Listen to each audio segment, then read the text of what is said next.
Hello and welcome back. Today we're starting a whole new series because I thought it was time that Charlie had some friends. So you can see here that I am drawing up Charlie and trying to work out who he might go on an adventure with. I'm thinking the story will be a quest of some sort. I have thought a little bit more about the story, but I'll share that later. But to start with, we have here a lovely snail that he's going to ride. I'm going to be designing that later as well.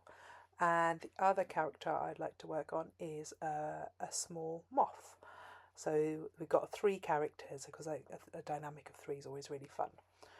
So having drawn those up and decided what and who I'm going to be making, I'm going to start with the moth. So Little Moth is going to be a child puppet. It's going to be, I think, a marionette, but I'm going to do some tests to see whether that puppet might work better as a rod puppet. But I think probably a marionette because it's flying. And here I am. I was looking at all different types of moths, and I came across this Ermine moth.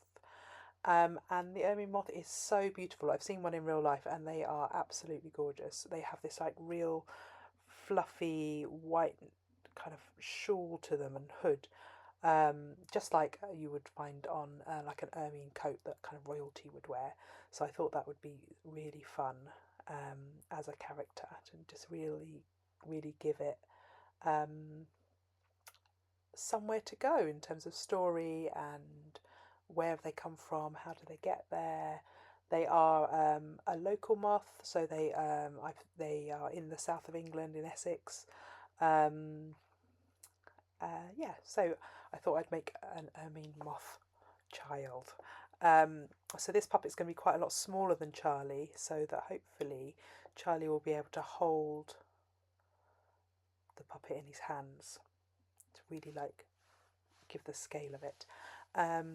So here I am, I'm drawing up a base. I quite often use a colour to draw a base and then go over in black later. And then towards the end you'll see when I come to doing colouring, what I like to do is I do my drawings by hand.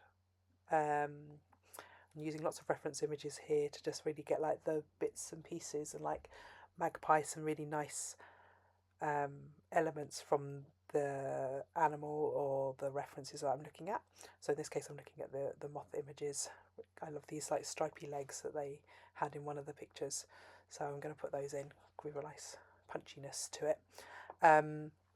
So I like to draw by hand first, and then I will take a photograph of that and I transfer it onto my iPad to do a really clean drawing that I can then play with colour, because then I can put a colour in and take it out, and put a colour in and take it out, and take reference drops from reference images to really get the colours that I want. And I find for me that process works really well, just to give me the scope to change my mind and to do lots of versions of something.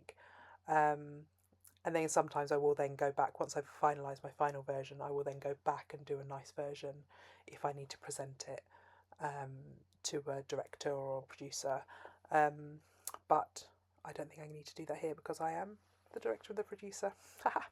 So I'll probably stop at the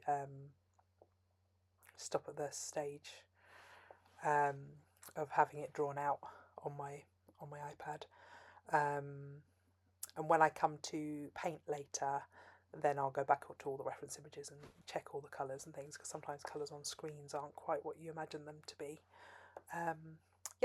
So here I am, I'm just doing all the outlines, really just working out what I want this character to look like. He's got a really lovely regalness to him, I think. He's quite a stern character, I think, maybe. I think he might have a bit of be able to get a bit of a strop on. So yeah, he's not going to be like a lovely, gentle, fluttery butterfly. I think he's going to be a bit of a kid with a temper. So when I was thinking about the design for this little moth character, I really liked the idea that something that would have emotions to 100% and thoughts and feelings all to 100% would also be very small and very delicate. I think it's a really fitting metaphor for how children are, and as they're growing, everything's at maximum, every emotion, and that, but they need so much care to kind of keep them safe in that feelings, and it's totally okay to have all those feelings. So that's where I was going with this moth. If you are enjoying this and you want to see how this puppet progresses and what happens with the story, because eventually I'm going to do some little filming, make a little film of it at the end once I've made this character and probably the snail character. Follow along. There's the subscribe button, you can hit that and it will notify you when I'm doing things, and just like it, that really helps YouTube show it to other people. So yeah, if you could just do those things, that would be super. Thank you so much, and enjoy. Bye.